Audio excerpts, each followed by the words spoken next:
Welcome, Wonder School friends. Today is Christmas Eve, and we are going to be reading Christmas stories.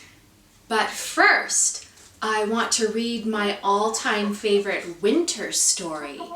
It's by our author of the month, Jan Brett. And I have someone special who is going to help me introduce the story today.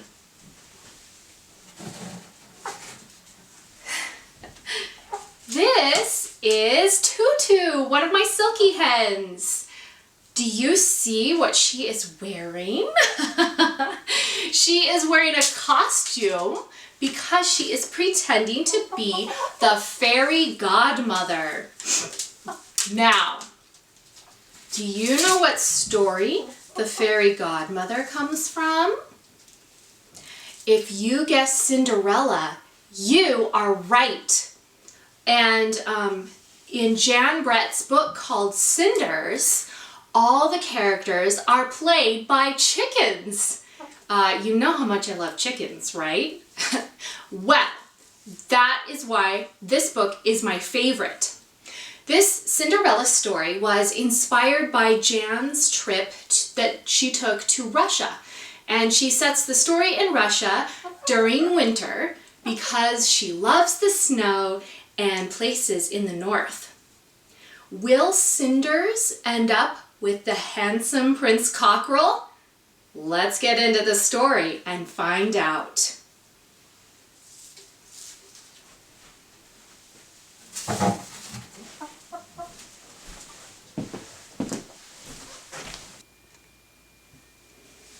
Cinders, a Chicken Cinderella by Jan Brett.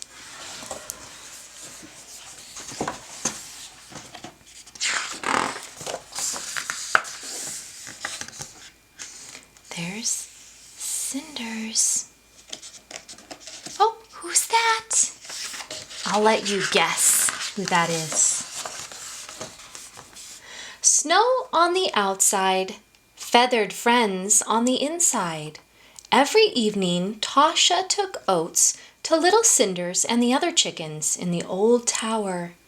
This evening a blizzard was raging, and Tasha had to struggle through the wind and snow to get there. There's Tasha right there.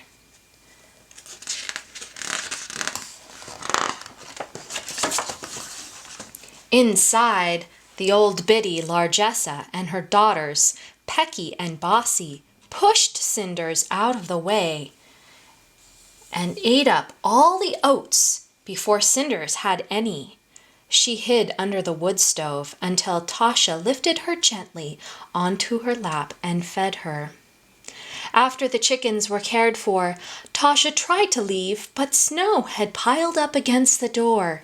Her father was traveling and wouldn't be home until the next day, so she curled up near the warm stove. Look at all these beautiful birds, and these are their nesting boxes where they lay their eggs. And the ones that are really colorful are the roosters.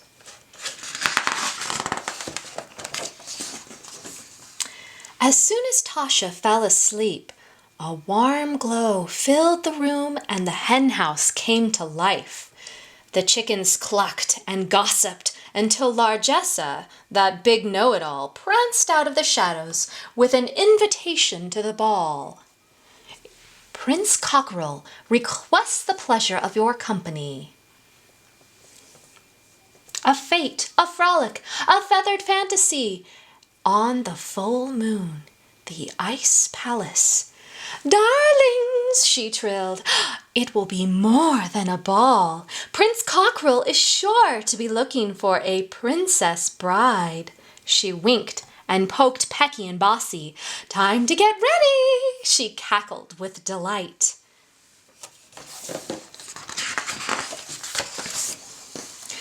Cinders, lace my lacings and shine my slippers, Pecky ordered.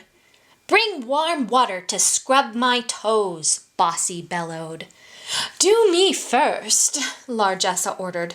Trim my tail feathers and fetch my jewelry box. Cinders didn't know where to start. The primping and fluffing, shining and smoothing seemed to go on for hours. Would she ever have time to get herself ready for the ball? What would she wear? She began to wonder if she could even go. Oh, who do we have in this preview picture?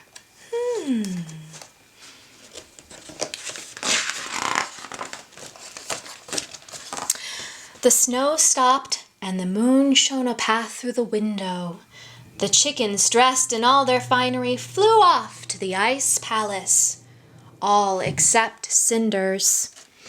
She looked down at her wet feathers and frayed wingtips and started to cry. Suddenly, a log in the stove flared. Into the light flew a beautiful silky hen Cinders had never seen before. "I'm here to get you ready for the ball," the Silkie promised, and she brushed Cinders with her wand. Oh, look at this beautiful dress that she made for Cinders.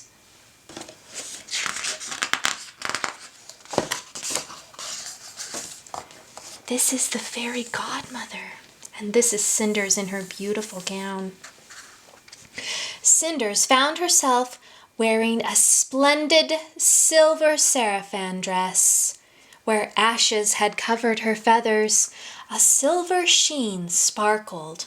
On her feet were the loveliest crystal slippers, and in a basket nearby, one of her white eggs glowed like the silvery sheen of her dress. Next, the Silkie rolled out a pumpkin.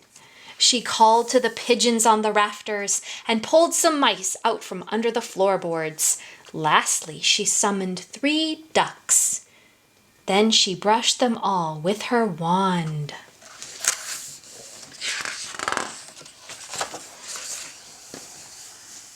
The pumpkin became a fine sleigh, the pigeons elegant footmen, and the mice, in matching livery, drove the troika of ducks, all in gilt harnesses. As they glided away through the wintry glade toward the ice palace, the Silkie called out to Cinders, "My magic will only work until midnight. When the ice clock chimes 12, everything will be as before."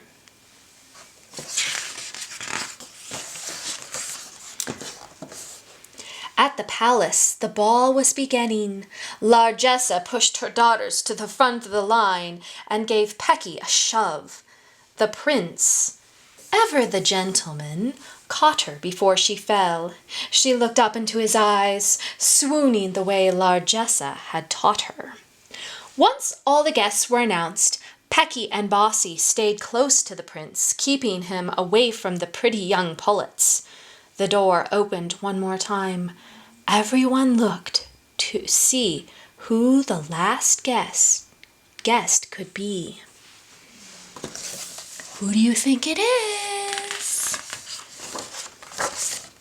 Look at how beautiful she is. Cinders stepped daintily into the ballroom, her eyes sparkling, her head held high. No one recognized the little hen. Prince Cockerel went forward to meet this beautiful mystery guest.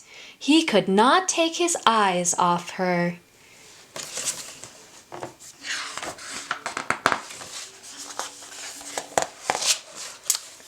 The Silkie peeked through the window.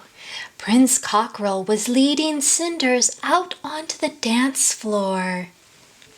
Let's open these pages. Oh, look at all the chickens. Oh my goodness. Okay, here we go. I'm going to try to show you all the pages. The prince never left her for a moment. When he crowed, she cooed. He was the handsome prince. She was the dazzling princess. There they are, dancing.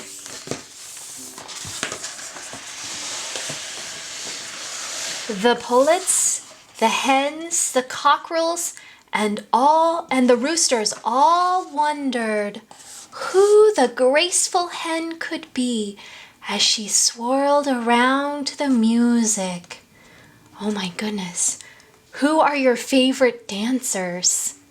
Oh, it's so hard to tell. Their feathers are beautiful too, not just their outfits. It's so hard to decide, oh my goodness. Well, I'm sure you love Cinder's dress, right? Okay, let's close up the pages. Here we go.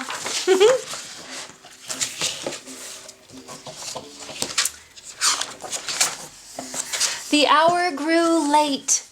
Dark clouds moved in and covered the moon. The ice clock began to chime. 1, 2, 3, 4. Cinders turned away and flew out the door. 5, 6, 7, 8. She fluttered against the gate, losing her crystal slipper. 9, 10, 11, 12.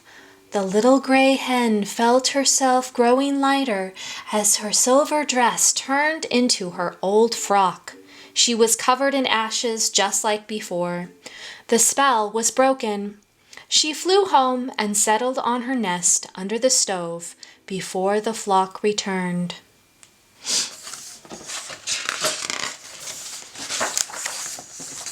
The next morning, the chickens twittered and clucked, wondering who the beautiful mystery guest was and why she had flown away. Suddenly, they heard the sound of bugles, and light from the stove lit up the tower. In came the prince carrying a crystal slipper and Cinder's egg nestled in its basket.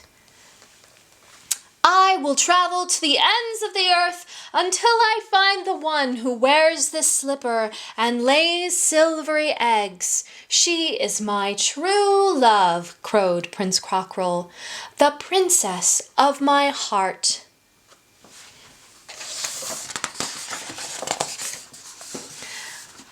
All the hens lined up to try on the slipper.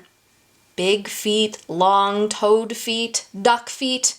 They all tried, but not one foot fit into the dainty crystal slipper. When Pecky jammed her foot in, her toes buckled under, and she went off in a huff. Bossy's feathered foot was so large that she tried to hide it by pulling the slipper along with her big toenail.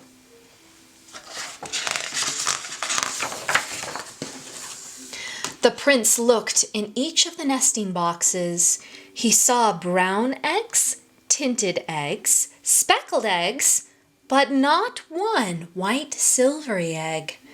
As he was turning to leave, a luminous glow in a pile of straw under the stove caught his eye. Then he saw Cinders and beckoned her out from her nest. She looked up at the prince, and he stared into the eyes of his lady love. He knelt down and slipped the crystal slipper onto her foot. The prince had found his princess at last.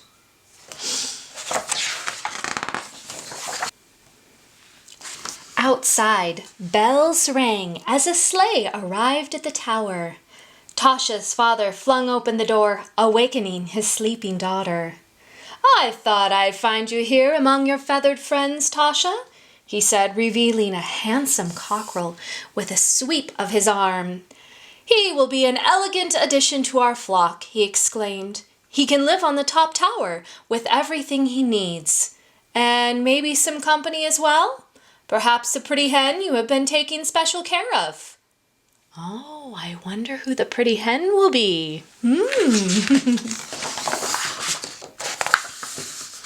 And from that day forward, the elegant Prince Cockerel and Princess Cinderella ruled the roost. And Tasha, especially on moonlit nights, tucked in her own bed, was sure she heard the sound of music and dancing coming from their tower.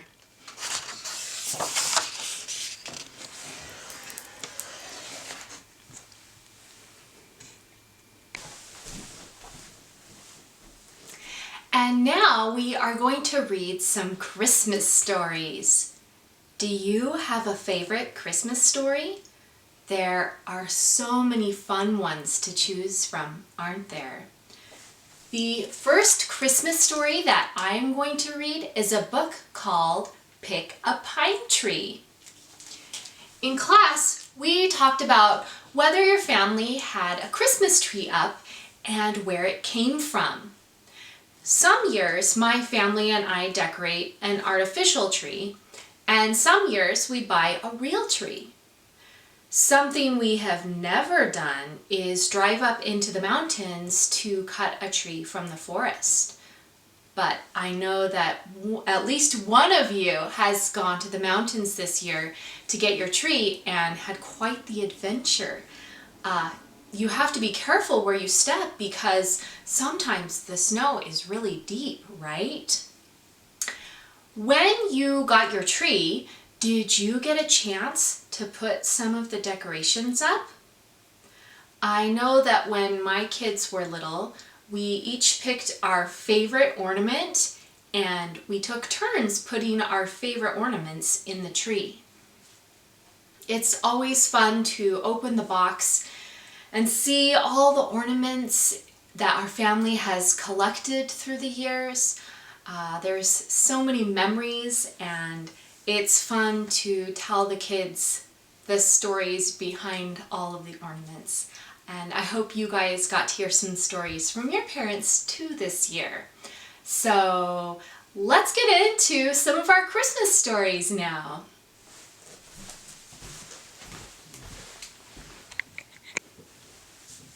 Pick a Pine Tree by Patricia Tote, illustrated by Jarvis.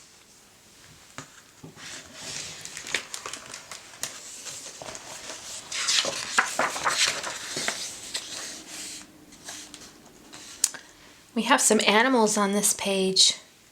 We have this animal, a deer maybe, and this animal, a little bird. And did you even notice these two animals? They were kind of camouflaged in the snow. Pick a pine tree from the lot. Pine trees for sale. Oh, we have another animal right here. What is he doing? Oh, he is pulling a sled. And what's this guy doing? He's snoozing. He's snoozing on the job. Slim and tall, or short and squat. One with spiky needle clumps, scaly bark, or sappy bumps. Long straight limbs, or branches bent. Just smell that piney scent. Did you get a real tree this Christmas? If you did, when you first put it up, could you smell that tree in your house? And every time you went into the room that it's in, could you smell it? And the smell was almost overwhelming. Lift the tree above your head, bundle it upon your sled. Oh, we've got a sled right here. And who's driving that sled? A bird. Or if you live very far, bring it home atop your car. Now, move aside a lamp or chair, clear away a section where your tree will sit, tall and grand, snug and sturdy in its stand. Trim the trunk a little bit, just enough so it will fit.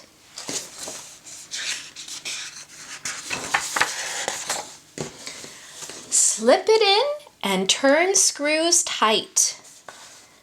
They will hold your tree upright. Fill with water to the brink. Give your thirsty tree a drink. Then, look who's in the tree. Uh-oh. Do you have a cat at home? What do they think of the tree? What about maybe you have a dog at home? Are they allowed near the tree?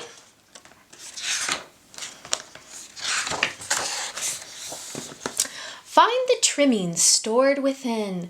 Bulging boxes, rusty tins, paper bags, a wooden case. Bring them to that special place, there beside your tree. But wait. Uh-oh. What's the dog doing? He's got some tinsel in his mouth. Don't decorate alone. Call some people on the phone. Ask your friends to come and stay. Host a decorating day.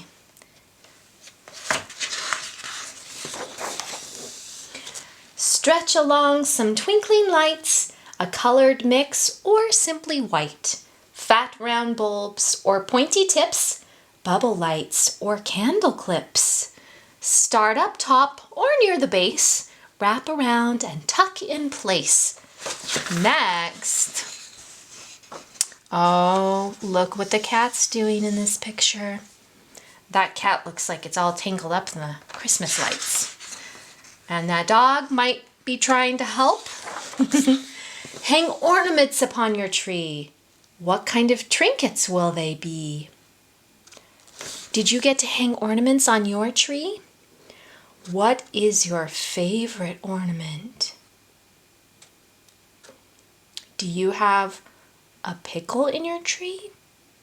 We have a fake pickle in our tree, and my dog sniffed that pickle even though it was fake.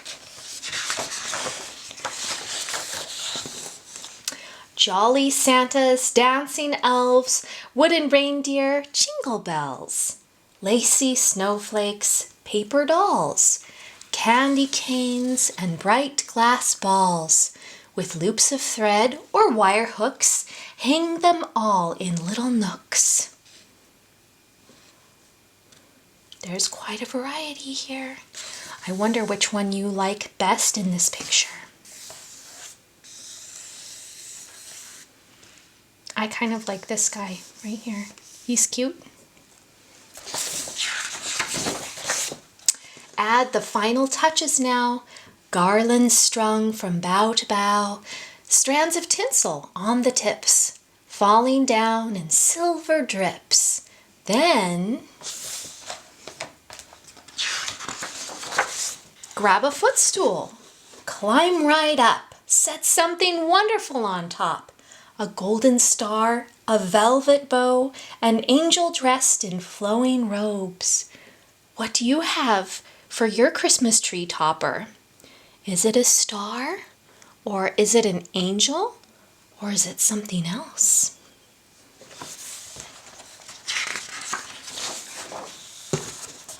Lay a tree skirt down below. Add some houses flecked with snow. A train that chugs around a track. Secret presents in a sack. Do you have presents under the tree? Do you have some that have your name on it? Have you tried to wiggle it to find out what's inside? Or did your parents say that you can't wiggle it because it's fragile? At last it's time to make it shine. Plug in lights along the floor. Look, it's not a pine tree anymore. It's a Christmas tree. Gather round the tree to sing. Let your joyful voices ring. Celebrate as nighttime falls. Merry Christmas, one and all. Who do we have on the roof? What does he have? A red nose. Who's in the house, guys? Who's that in the window?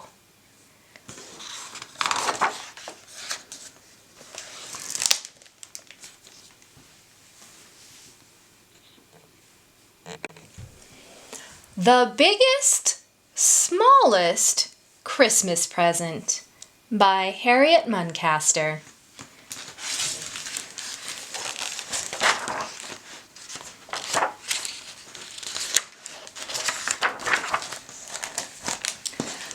Clementine lived in an ordinary house on an ordinary street with her ordinary mom and dad and brother Charlie. But there was one extraordinary thing about Clementine. She was the smallest girl in the world. There she is. She fits in the palm of her mother's hand. She was so small, she had her baths in a teacup, and her bed was made from a matchbox. She is so cute, isn't she, guys? Oh, most of the time, it was fun to be tiny. Look at her tiny little clothes. Sadly, Christmas morning was not one of those times. Santa brought her nice presents.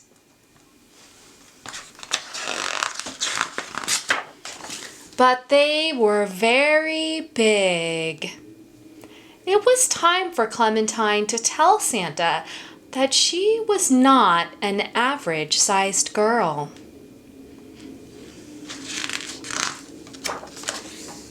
Well, we could make Santa a giant gingerbread cookie and use icing to write that you are a tiny person, said Mom. Good idea, said Clementine. He can read the cookie before he eats it. Clementine spent all day making Santa a big, beautiful cookie. Then she went to bed and dreamed of all the tiny toys he would bring. Do you think he's going to bring a tiny toy for Clementine? Let's find out. The next morning, Clementine woke up and the cookie was gone. A puppy waited for her by the fireplace. A very big puppy. Santa's never going to know how small I am, wailed Clementine. This says Clementine. Over the year, Clementine grew, but not enough to hold the puppy's leash. The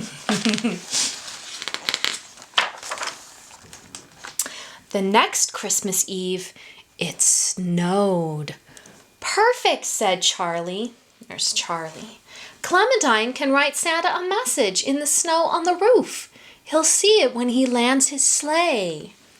This says Santa.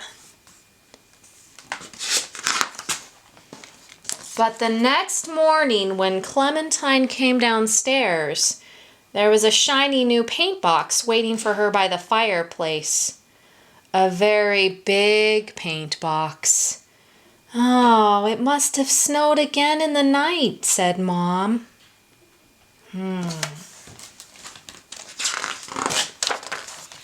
Over the year, the whole family thought very hard about how to tell Santa how tiny Clementine was. And just before Christmas, they came up with a plan. Dad printed out lots of pictures of Clementine playing with the toys Santa had left her and hung them over the fireplace. That's a good idea. Do you think it will work? Do you think Santa will finally get the message? Let's find out. You did have quite a lot of fun with them, he said. Yes, I did, agreed Clementine. These pictures are so fun. They're so colorful. Look at her making like a paint angel in that one. On Christmas morning, Clementine went downstairs and found a huge package waiting for her by the fireplace. This Christmas present was the biggest one yet. He's done it again, cried Clementine. Oh dear, said Mom and Dad. Let's open it anyway, said Charlie, who loved opening presents. All right, we're gonna see. "Oh my," said Mom. "Goodness," said Dad. "Wow," said Charlie.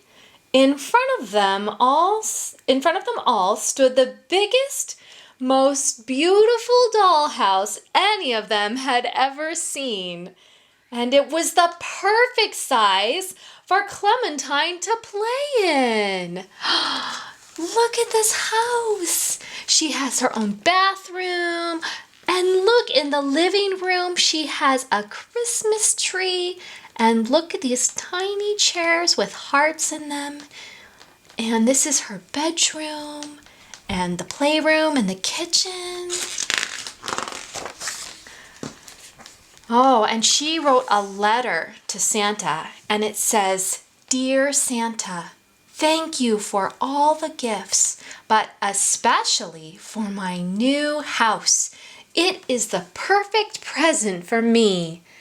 Lots of love, Clementine."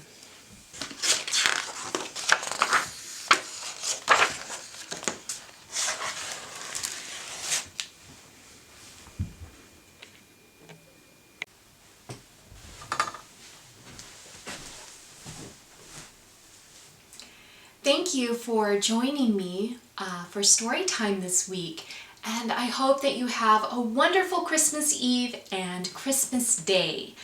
And I will see you all next week at Storytime Online. Next week, we are going on a pretend vacation around the world. We will be visiting a new continent each day, and I look forward to visiting them with you. Bye!